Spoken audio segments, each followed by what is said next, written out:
இப்போ நம்ம சொல்லக்கூடிய அந்த ட்ரிங்க்ஸ் எப்படி ப்ரிப்பேர் பண்ணுறதுன்னு சொல்கிறோம். இளநீர் வாங்கிக்கோங்க, ஒரு நாட்டு கொய்யா.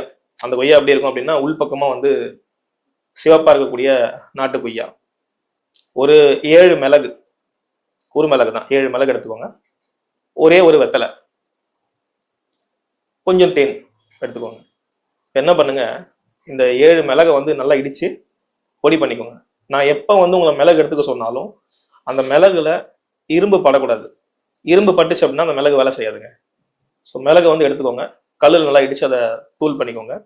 இந்த வெத்தலையும் வந்து வெத்தலையை வந்து நீங்கள் அரைச்சிடலாம், மிக்சியில் போட்டு அரைக்கலாம்.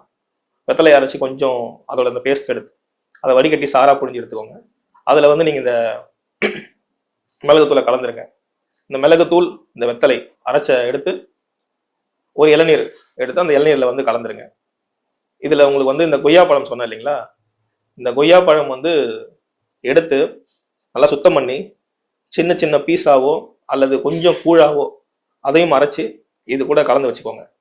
இது வயதானவங்க, அதாவது பல்லு கூட கொஞ்சம் பல்லுலாம் இல்லை சார் விழுந்துருச்சு அப்படின்னா அவங்களுக்கு வந்து இதை கூழாவே அரைச்சி இதை வந்து நீங்கள் அந்த இளநீர் கூட கலந்து கொடுக்கும் பொழுது இன்னைக்கு சாப்பிட்டாங்க அப்படின்னா அடுத்த நாள்ல இருந்தே வந்து இந்த மலச்சிக்கல் வந்து சரியாகிறத பார்ப்பீங்க.